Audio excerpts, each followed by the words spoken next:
ஆண்டவரும் இரட்சகருமான இயேசு கிறிஸ்துவின்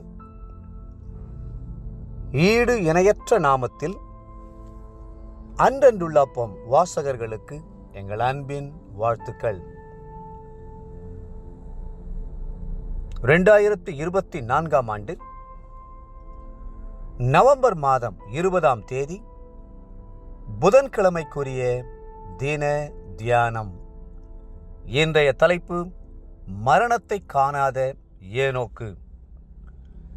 எபிரெயர் 11:5 சொல்கிறது, விசுவாசத்தினாலே ஏனோக்கு மரணத்தை காணாதபடிக்கு எடுத்துக்கொள்ளப்பட்டான். தேவன் அவனை எடுத்துக்கொண்டபடியினாலே அவன் காணப்படாமற் போனான். மரணத்திலிருந்து விலக்கு பெற்ற முதல் மனிதன் ஏனோக்கு. இதுவரை பூமியிலே வாழ்ந்து மரித்த கோடிக்கணக்கான மக்களின் கல்லறையின் மத்தியில் கல்லறை இல்லாமல் ஜீவனுக்குள் பிரவேசித்த அற்புத மனிதர் அவர்.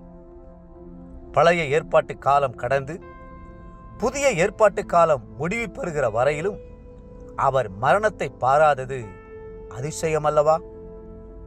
வேதம் சொல்கிறது, 68ஆம் சங்கீதம் 20ஆம் வசனத்தில், நம்முடைய தேவன் ரட்சிப்பை அருளும் தேவனாயிருக்கிறார். ஆண்டவராகிய கர்த்தரால் மரணத்திற்கு நீங்கும் வழிகளும் உண்டு. இந்திய தேசம் யோகிகளுக்கு பேர் போன தேசம். இங்கே அநேக முனிவர்களும் ரிஷிகளும் தங்கள் சரீரத்திலிருந்து சில நாட்கள் விடுபட்டு இருந்துவிட்டு சில நாட்கள் கழித்து மீண்டும் சரீரத்துக்குள் பிரவேசிப்பதாக சவால் விட்டார்கள். ஆனால் ஒருவராலும் அதை செய்து காட்ட முடியவில்லை.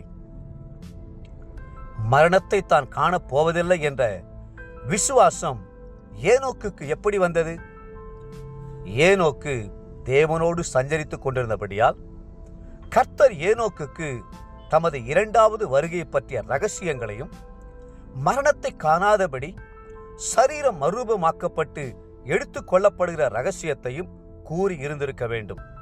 ஆகவே ஏனோக்கு 2வது வருகையிலே எடுத்துக்கொள்ளப்படும் பரிசுத்தவான்களுக்கு முன் அடையாளமாக விளங்கும்படியான விசுவாசம் அவருக்குள் வந்தது. ஏனோக்கை சுற்றியுள்ள அத்தனை பேரும் மரித்தார்கள். ஆதியாகமம் 5ஆம் அதிகாரத்தை மரித்தவர்களின் கல்லறை கூடம் என்று அழைக்கலாம். ஆதாம் உயிரோடு இருந்த நாளெல்லாம் 930 வருஷம் அவன் மரித்தான். ஆதியாகமம் 5:5. ஏனோசுடைய நாளெல்லாம் 905 வருஷம் அவன் மரித்தான். ஆதியாகமம் 5:11. வரிசையாக மரித்தான் மரித்தான் என்ற வார்த்தை வந்து கொண்டே இருக்கிறது. ஆனால் ஏனோக்கு மரிக்கவில்லை. அவருடைய மரணத்தை பற்றியோ கல்லறையை பற்றியோ சொல்லப்படவில்லை. ஏனோக்கு தேவனோடு சஞ்சரித்துக் கொண்டிருக்கையில் காணப்படாமற் போனார். தேவன் அவரை எடுத்துக்கொண்டார். எத்தனை அருமையான அனுபவம்! இந்த உலகம் அழகான கல்லறைகளை குறித்து பெருமைப்படுகிறது. ஷாஜகான் என்ற ராஜா தன் மனைவி மும்தாஜுக்காக ஒரு அழகான கல்லறையை கட்டினான். பேரறிஞர் அண்ணாவுக்கு மெரினா கடற்கரையில் அழகான கல்லறையை கட்டி, எதையும் தாங்கும் இதயம் இங்கே உறங்குகிறது என்று அதில் பொறித்து வைத்தார்கள். காந்திஜியின் கல்லறை ராஜ்காட்டில் உள்ளது. முகமது நபியின் கல்லறை சவுதி அரேபியாவில் உள்ள மெக்காவில் உள்ளது. ஆனால் ஏனோக்கோ கல்லறை இல்லாத ஜெயஸ்தம்பமாக உயர்ந்து நிற்கிறார். தேவப்பிள்ளைகளே, உங்களுடைய கண்களை கல்லறையின் மேல் வைக்காதிருங்கள், உயிர்ப்பிக்கும் வல்லமையின் மேல் வையுங்கள். இன்றைய நினைவிற்கு 1 கொரிந்தியர் 15:51.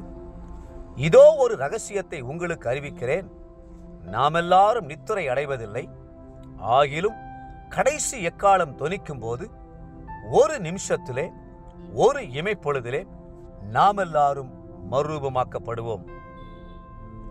இன்றைய வேத வாசிப்பு காலை எசேக்கியேல் 14 மற்றும் 15ஆம் அதிகாரங்கள், மாலை யாக்கோபு 2ஆம் அதிகாரம். அன்புக்குரிய அன்றன்றுள்ளப்பம் வாசகர்களே, மீண்டும் உங்களை வாழ்த்துகிறோம். உயிர்த்தெழுதலின் நம்பிக்கையோடு இருங்கள். இயேசுவின் வருகையில் நாமும் அவரோடு கூட எடுத்துக்கொள்ளப்படுவோம். கர்த்தர் தாமே உங்களை ஆசீர்வதித்து மென்மேலும் உயர்த்துவாராக. ஆமென்.